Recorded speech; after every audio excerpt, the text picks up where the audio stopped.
नमस्कार श्रोते हो, तुम्ही ऐकत आहात रेडिओ पुणेरी आवाज 107.8 FM आणि तुम्ही तुमच्या आवडीच्या शोमध्ये आहात, म्हणजेच हा खेळ शब्दांचा या कविता व चारोळ्यांच्या शोमध्ये. या शोने 4 वर्ष पूर्ण केलेली आहेत आणि मार्च महिन्याच्या 3ऱ्या रविवारी आपण 5 वर्षे पूर्ण करत आहोत. जसं की आपल्या सर्वांना माहीत आहे की या शोमध्ये आपले जगभरातील साहित्यिक मान्यवर जे आहेत ते सहभागी होत असतात. अगदी शेकडो मान्यवर या शोशी जोडले गेलेले आहेत आणि त्या अनुषंगानं आपण वेगवेगळ्या रविवारी वेगवेगळ्या चित्रकवितांसाठी, वेगवेगळ्या चारोळींसाठी, वेगवेगळ्या विषयावरील चारोळ्यांसाठी, कवितांसाठी आपल्या साहित्यिकांना आमंत्रित करीत असतो.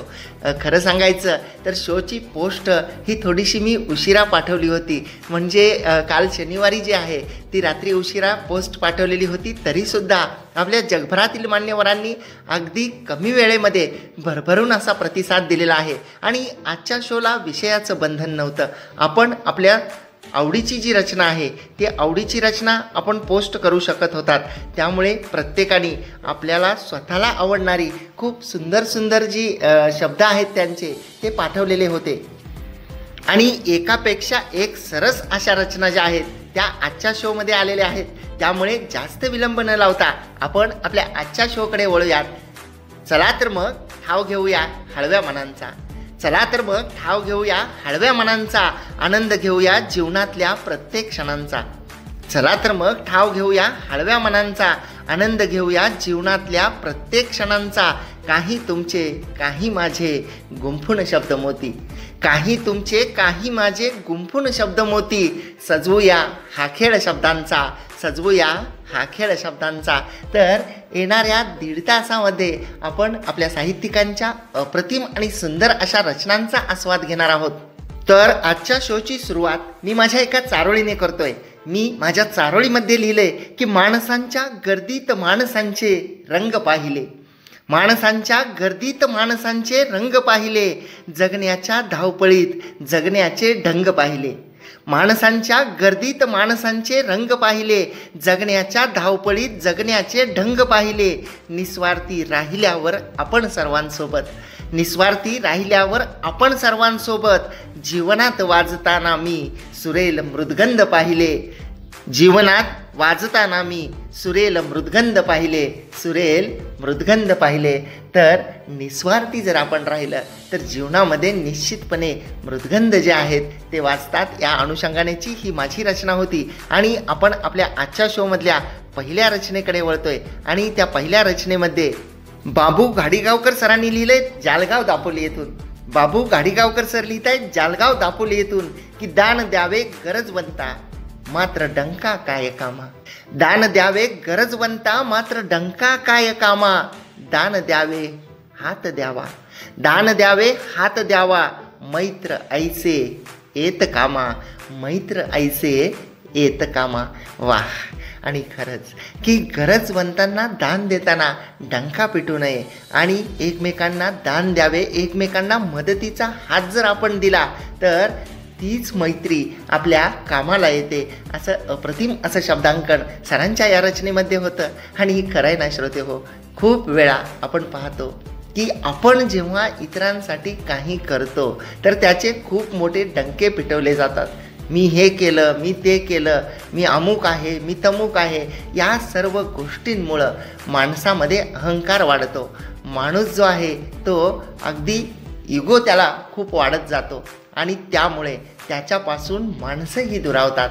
कारण कोणत्याही गोष्टीचा अहंकार हा वाईट असतो.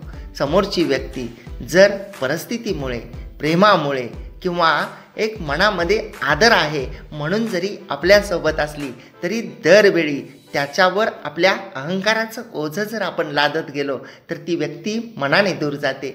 खूप अप्रतिम आणि सुंदर एक सामाजिक सुंदर संदेश देणारी सरांची ही अप्रतिम अशी चारोळी होती. यानंतर पुढच्या एका सुंदर आपण चारोळीकडे वळूयात, ज्यामध्ये संगीता नागदिवे मॅडम लिहित आहेत सना या नावाने.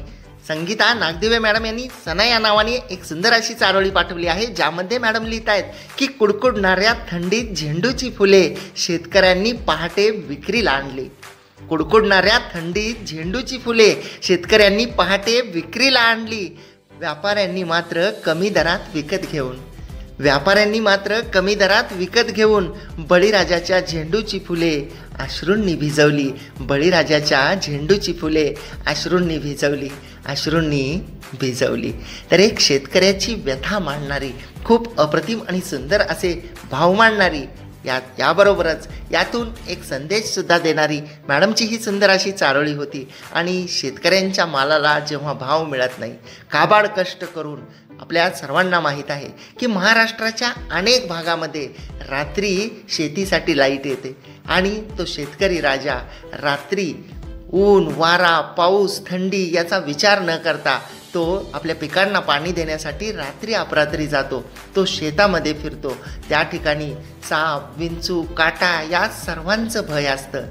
जीवितास धोका निर्माण होण्याची परिस्थिती असते, परंतु पोटासाठी आणि इतरांना जगवण्यासाठी त्याला या गोष्टी कराव्या लागतात. परंतु या गोष्टीचं मोल हे अनेक वेळा केलं जात नाही. आजच्या शोच्या निमित्तानं जसं की हा विषय जेव्हा जेव्हा निघतो तेव्हा मी बोलत असतो, आजसुद्धा बोलतोय.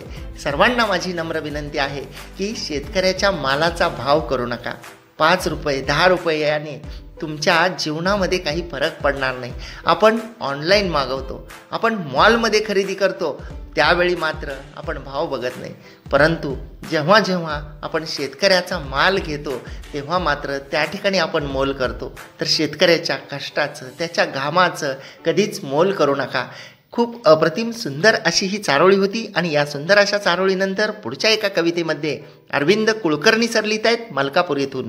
अरविंद कुलकर्णी सरांनी मलकापूर येथून लिहिले ज्ञानदीप या शीर्षकाखाली की जीवनात होऊ नये अंधार, त्यासाठी ज्ञानदीप पेटवूया. जीवनात होऊ नये अंधार, त्यासाठी ज्ञानदीप पेटवूया. जीवन होईल प्रकाशमान, वाचन संस्कृती जोपासूया. जीवन होईल प्रकाशमान, वाचन संस्कृती जोपासूया. विद्वत्तेच्या ज्ञानप्रकाशाची सांगू थोरवी साऱ्या जगाला. विद्वत्तेच्या ज्ञानप्रकाशाची सांगू थोरवी साऱ्या जगाला. अंधारात लावू ज्ञानदीप, अंधारात लावू ज्ञानदीप. स्थान न राहो कुठे तमाला, स्थान न राहो कुठे तमाला. वाह! वाचन संस्कृती जपण्याचा एक सुंदर अप्रतिम असा सामाजिक संदेश सरांच्या या रचनेमध्ये होता. आणि आपण कोणाच्या जीवनामध्ये अंधार होऊ नये म्हणून ज्ञानदीप पेटवूया असं सुंदर असं शब्दांकन सरांच्या या रचनेमध्ये होतं. याबरोबरच पुढच्या एका रचनेकडे वळूयात, ज्यामध्ये मानसी पाटील मॅडम लिहित आहेत सायन मुंबई येथून. मानसी पाटील मॅडम यांनी सायन मुंबई येथून लिहिले आली दीपावली या शीर्षकाखाली की पणत्यांची ग आरास करीत तिमिराचा अंत. पणत्यांची ग आरास करीत तिमिरांचा अंत. प्रकाशाने चैतन्याने उजळला आसमंत. प्रकाशाने चैतन्याने उजळला आसमंत. लक्ष दिव्यांचा प्रकाश वसुंधरा उजळली. लक्ष दिव्यांचा प्रकाश वसुंधरा उजळली. वस्त्र लेवून सुखाचे घरी दीपावली आली. वस्त्र लेवून सुखाचे घरी दीपावली आली. घरी दीपावली आली. वाह! तर दीपावली या शीर्षकाखाली पणत्यांची आरास तिमिराचा अंत करण्यासाठी केलेली असते आणि प्रकाशाच्या चैतन्याने आसमंत उजळत असतं. त्या दीपावलीला खूप अप्रतिमरित्या मॅडमनी शब्दबद्ध केलेलं होतं. आणि पुढच्या एका रचनेमध्ये दीपक गुंडये सरांनी वरळी मुंबई येथून लिहिल्यात 2 चारोळी. दीपक गुंडये सर लिहित आहेत वरळी मुंबई येथून आठवणी शीर्षकाखालील चारोळीमध्ये की गेले ते सुंदर क्षण राहिल्या फक्त आठवणी. गेले ते सुंदर क्षण राहिल्या फक्त आठवणी. साठवणींचे उलगडून कोंदण. साठवणींचे उलगडून कोंदण. मन शोधू पाहे ते हिरकणी. मन शोधू पाहे ते हिरकणी. मन शोधू पाहे ते हिरकणी. वाह वाह!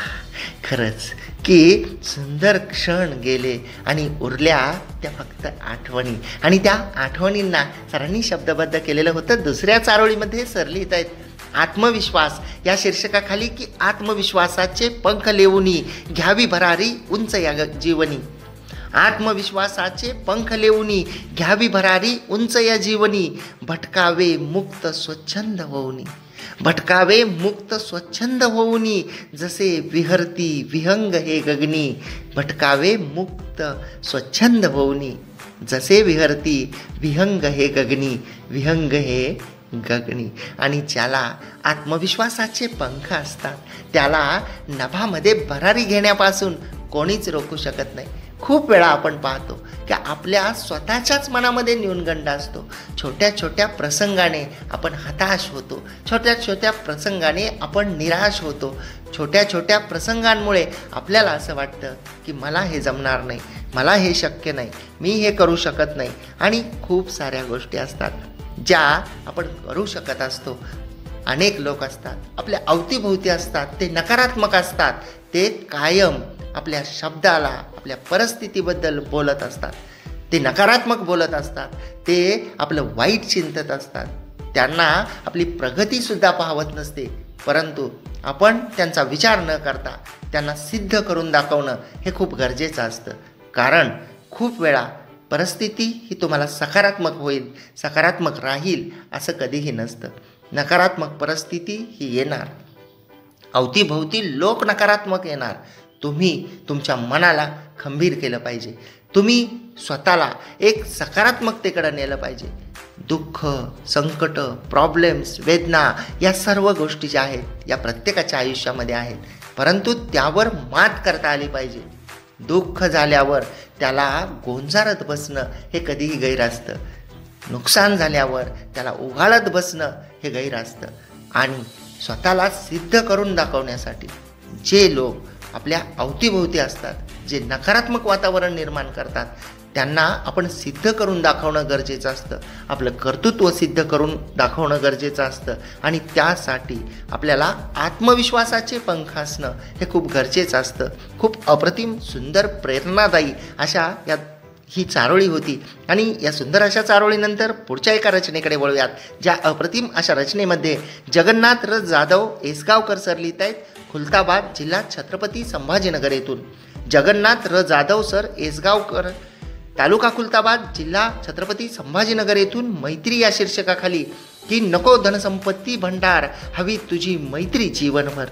नको धनसंपत्ती भंडार, हवी मैत्री तुझी जीवनभर. कृत अकृत या वेळेवर, कृत अकृत या वेळेवर मैत्रीचं पांघरून हवं जीवनभर.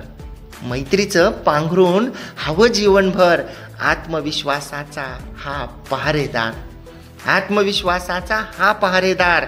ताट उभा आहे शिलेदार, ताट उभा आहे शिलेदार. बिनरंगाचा मैत्रीचा झेंडा. वाह वाह. बिन रंगाचा मैत्रीचा झेंडा. मैत्री आहे हा खजिनदार, मैत्री आहे हा खजिनदार. आणि खरंच की मैत्री एवढी संपत्ती नाही, मैत्री ही संपत्तीचं भांडार असतं. मैत्री जी आपल्याला प्रगतीवर नेते, मैत्री ही आपल्याला अधोगतीपासून रोखते, मैत्री ही संकटात हात देते, मैत्री ही आपल्याला जगायला शिकवते. जेव्हा आपण नकारात्मक विचारांमध्ये असतो, जेव्हा आपण दुःखामध्ये असतो, जेव्हा आपल्याला मदतीची गरज असते, तेव्हा मैत्री ही धावून येते. आणि मैत्रीबद्दलचं अप्रतिम असं शब्दांकन सरांच्या या रचनेमध्ये होतं. आणि सर्वात भावलेले जे शब्द होते ते म्हणजे मैत्री म्हणजे बिनरंगांचा झेंडा आहे. आपण पाहतो की प्रत्येकजण हा स्वार्थी आहे, प्रत्येकजण हा कोणत्या ना कोणत्या स्वार्थासाठी एकमेकांकडे पाहत असतो. परंतु मैत्री ही एकमेव गोष्ट अशी असते जी निस्वार्थी असते. आणि जेव्हा तुम्ही मैत्री करत असाल तेव्हा मित्रांशी बोलताना सुद्धा थोडं त्याचं ऐका, थोडं आपलं सांगा. आपण जर रोजच आपली दुःख उगाळत बसलो, आपण रोजच जर आपण मदत मागत बसलो, आपण रोजच जर फक्त स्वतःचं सांगत बसलो तर मित्रसुद्धा दूर जातील.